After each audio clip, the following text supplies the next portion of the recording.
नमस्कार मंडळी, श्री स्वामी समर्थ. स्वागत आहे तुम्हा सर्वांचे daily programs of home maker या यूट्यूब चॅनलमध्ये. किती दिवस झाले माझे रेग्युलर व्हिडिओ येत नाहीत. काहीतरी कारणं असतात, प्रॉब्लेम असतात, त्यामुळे व्हिडिओ करणे शक्य होत नाही. हा रस्ता जसा वळणावळणाचा दिसतोय तशीच आयुष्यामध्ये काही वळणे येत असतात आणि त्या वळणांमधून जाताना काही गोष्टी करणं शक्य होत नाही. तर इथून पुढे जेवढं शक्य होईल तेवढं मी व्हिडिओ अपलोड करायचा प्रयत्न करेन. तर अचानकच आमचं महाबळेश्वरला जायचं प्लॅनिंग झालेलं आहे आणि आम्ही महाबळेश्वरला ट्रिपला गेलेलो आहे. तर तिथे आम्ही कोणते पॉईंट पाहिले, काय मजा केली, पावसात काय काय हाल झाले, हेच मी तुमच्यासोबत आज शेअर करणार आहे. तर चला व्हिडिओला सुरुवात करूया. तर आमची गाडी आता महाबळेश्वरच्या रस्त्याने चाललेली आहे आणि पहिल्या पॉईंटवरती पोहोचलेलो आहे आम्ही. इथे उंट की सवारी हा पॉईंट आहे, तिथे पोहोचलेलं आहे. इथे उंटावरून फिरवले जाते आणि इथून तुम्हाला निसर्गाचे सौंदर्य इतके सुंदर दिसत आहे, अगदी डोळ्याचे पारणेच फिटत आहेत हे सौंदर्य पाहून. किती लांबपर्यंत डोंगर रांगा दिसत आहेत, अगदी दूरपर्यंत पाहिलं तरी पण डोंगरच डोंगर दिसत आहे आणि त्याच्यावरती आभाळाची कमान आलेली आहे. इतकं सुंदर असा नजारा दिसत आहे. इथून डोळ्याची पापणी पण मिटावी वाटत नाही, एवढा सुंदर देखावा आहे निसर्गाचा. उंट की सवारी या पॉईंटचा आस्वाद घेतल्यानंतर आम्ही पुढच्या पॉईंटसाठी निघालेलो आहोत. रस्त्याच्या दोन्ही बाजूला झाडे आहेत आणि किती छान निसर्गाचं हे सौंदर्य आहे. आणि आमची गाडी भरधाव वेगामध्ये निघालेली आहे पुढच्या पॉईंटसाठी. याच्यानंतर येतो मॅप्रो गार्डन पॉईंट, पण आम्ही काही तिथे थांबणार नाही. आम्ही पुढच्या पॉईंटसाठी जाणार आहोत, त्याचं नाव आहे वेण्णा लेक. तिथे बोटिंग आणि हॉर्स रायडिंगची सोय आहे. तर चला भेटूया आपण वेण्णा लेकवरती.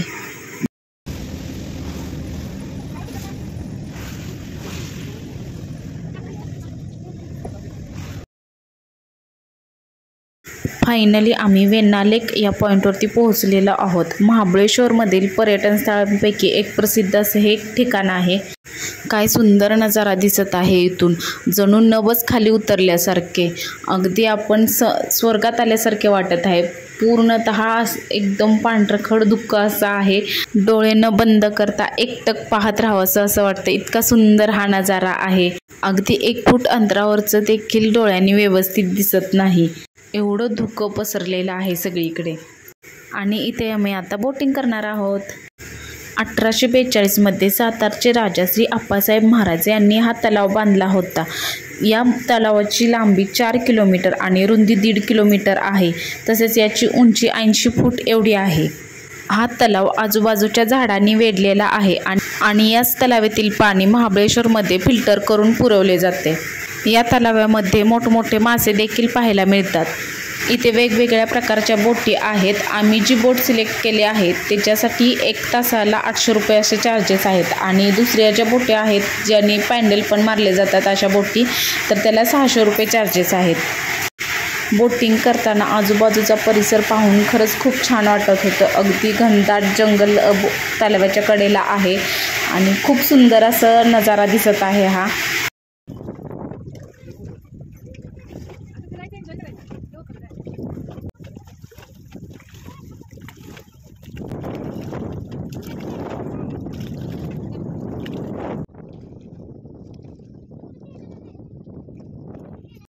बोटिंग करून झालेलं आहे. तर आता आम्ही जाणार आहोत एलिफंट हेड पॉईंटला. लहानपणी मी ऐकलं होतं की महाबळेश्वरला दिवसा देखील गाडीला लाईट लावूनच चालवावं लागतं, तर ते मला आज समजलं. कारण एवढं धुक्क आणि एवढा पाऊसच असतो तिथे की गाडीला लाईट लावल्याशिवाय पुढचं काही दिसतच नाही. बापरे, केवढं धुकं आहे आणि किती पाऊस पडत आहे. खूप सुंदर असं हे दृश्य आहे. धुक्यातील शहर, आहा काय तो नजारा आहे. बापरे, सगळी घनदाट झाडे आणि त्याच्यातील हे धुकं आणि पाऊस, अप्रतिम डोळ्याचे पारणे फेडणारे हे दृश्य आहेत. खूप सुंदर वाटत आहे. पाहतच राहावं असं वाटत आहे, एवढा सुंदर आहे हा इकडचा निसर्ग. तर आम्ही पोहोचलेलो आहोत एलिफंट या पॉईंटला.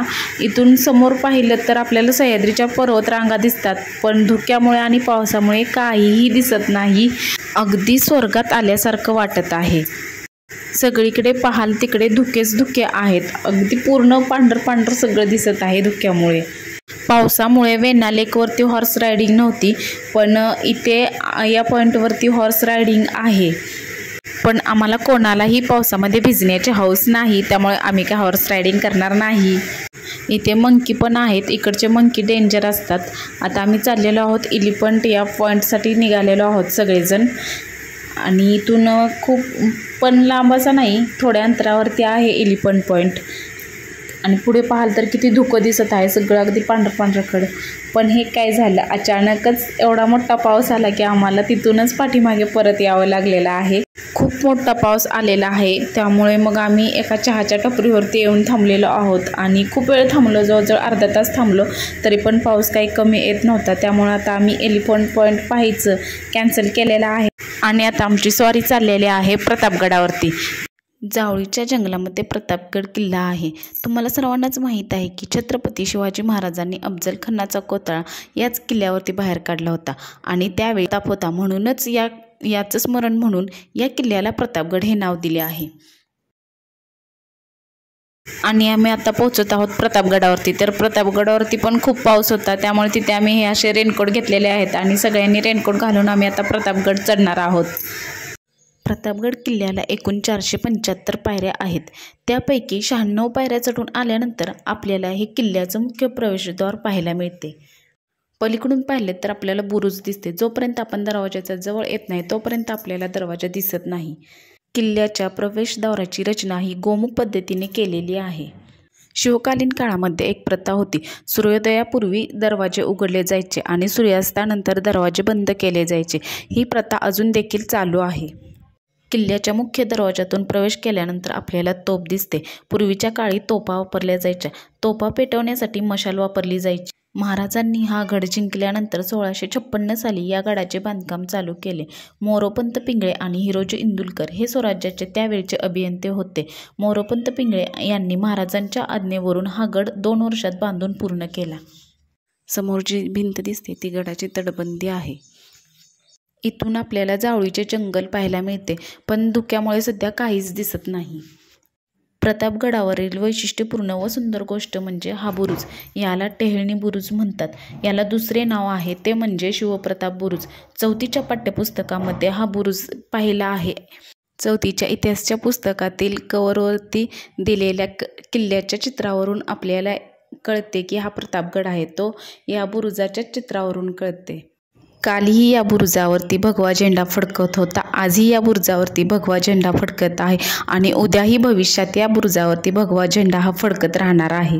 कारण हे स्वराज्याचे, महाराष्ट्राचे आणि शिवप्रतापाचे प्रतीक आहे. त्यानंतर आम्ही भवानी माता मंदिराकडे गेलो होतो, तर तिथे शूटिंगसाठी काही अलाउड नाही, त्यामुळे आतील काही शूटिंग घेता आलं नाही.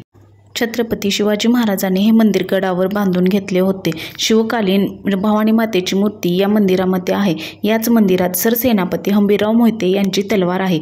त्याच तलवारीने हंबीरराव मोहितेंनी मोठा पराक्रम गाजवला होता. मंदिरातून पुढे आले की आपल्याला हस्तकला प्रदर्शन पाहायला मिळते. तिथे वेगवेगळ्या वस्तू बनवलेल्या आहेत. कापडी वस्तू आहेत किंवा लाकडाच्या वस्तू आहेत आणि नारळाच्या केसरापासून अशा वेगवेगळ्या पद्धतीच्या वस्तू आपल्याला पाहायला मिळतात. घरगुती वापराच्या शोच्या वस्तू आहेत. आता आम्ही चाललो आहोत बाले किल्ल्यावरती.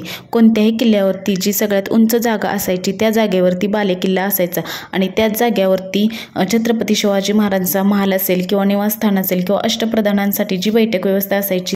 बाले किल्ल्यावरती इच्छापूर्ती स्वयंभू केदारेश्वर मंदिर आहे. छत्रपती शिवाजी महाराज याच ठिकाणी भवानी मातेचे मंदिर बांधणार होते आणि बांधकामाला सुरुवात झाली. बांधकामाचे खोदकाम चालू असताना हे शिवलिंग सापडले आहे. छत्रपती शिवाजी महाराज जेव्हा अफजल खानाच्या भेटीसाठी गेले होते तेव्हा या शिवलिंगाचे दर्शन घेऊन गेले होते आणि या शिवलिंगावरती रुद्राभिषेक देखील केला गेला होता आणि सर्वांना तर तो प्रताप माहीतच आहे. म्हणूनच या मंदिराला इच्छापूर्ती स्वयंभू केदारेश्वर मंदिर असे म्हटले जाते. समोर जी जागा दिसत आहे तिथे महाल किंवा अष्टप्रधानांच्या बैठक किंवा सल्लामसलत केली जायची. पण ब्रिटिशकालीन लोकांनी आपल्या गडांची पूर्ण नासधूस केलेली आहे, त्यामुळे आपल्याला थोडेच अवशेष गडावरचे पाहायला मिळतात. आता आम्ही चाललेलो आहोत गडाच्या सगळ्यात महत्त्वाच्या जागेवरती. ही गडावरील सर्वात उंच जागा आहे आणि या जागेवरच महाराजांचा महाल होता. तिथेच छत्रपती शिवाजी महाराजांचा 36 फूट उंचीचा पुतळा उभारण्यात आलेला आहे. इथे आलेला प्रत्येकजण महाराजांना वंदन करण्यासाठी गडावरील पवित्र अशी ही जागा आहे. पूर्वीच्या काळात महाराजांचा मोठाच्या मोठा राजवाडा होता. 1818मध्ये इंग्रजांनी तोफा लावून हा राजवाडा पाडला. छत्रपती शिवाजी महाराजांची काहीतरी आठवण राहावी म्हणून या जागेवरती छत्रपती शिवाजी महाराजांची पंचधातूची मूर्ती उभारण्यात आली. या पुतळ्याचे उद्घाटन भारताचे पहिले पंतप्रधान पंडित जवाहरलाल नेहरू व महाराष्ट्राचे पहिले मुख्यमंत्री यशवंतराव चव्हाण यांच्या हस्ते 1957 साली झाले. इथे सुंदर असा बगीचा आणि जुन्या तोफा आहेत. छत्रपती शिवाजी महाराज की जय. छत्रपती संभाजी महाराज की जय. जय भवानी जय शिवाजी. इथे आल्यानंतर कोणालाच शांत बसवलं नाही. छत्रपती शिवाजी महाराज ही गर्जना आमची कितीतरी वेळ चालूच होती. माहीत नाही कोठून हा उत्साह आला होता. अगदी छोट्यांपासून मोठ्यांपर्यंत सगळ्यांनाच ही शिवगर्जना म्हणावीशी वाटत होती. आत्ता आम्ही जिथे उभे आहोत ते कडेलोट टोक आहे. 350 वर्षापूर्वी दरबार भरवला जायचा आणि शिक्षा ठरवली जायची. त्याचे हातपाय बांधून पोत्यात त्याला बांधले जायचे आणि या कडेलोट टोकावरून अगदी 3500 फुटावरून खाली ढकलले जायचे. एवढी जबरदस्त शिक्षा छत्रपती शिवाजी महाराजांच्या काळात दिली जायची. तर अशा पद्धतीने आम्ही प्रतापगड किल्ला पाहिला. गडावरती अजून एक मारुतीचं मंदिर आहे आणि दत्त महाराजांचं मंदिर आहे. त्याचं शूट करता नाही आलं कारण पाऊसच एवढा होता की पावसामध्ये शूटच करता येत नव्हतं. जेवढं शूट करणं शक्य झालं तेवढं शूट करून घेतलेलं आहे. तर अशा पद्धतीने आम्ही महाबळेश्वर आणि प्रतापगड ही वन डे ट्रिप केली. व्हिडिओ इथेच थांबवते. माझ्याकडून काही चुकत असेल तर कमेंटमध्ये नक्कीच सांगा. व्हिडिओला लाईक करा आणि चॅनलला सबस्क्राईब करा विसरू नका. भेटू पुन्हा एका अशाच नवीन व्हिडिओसोबत. श्री स्वामी समर्थ.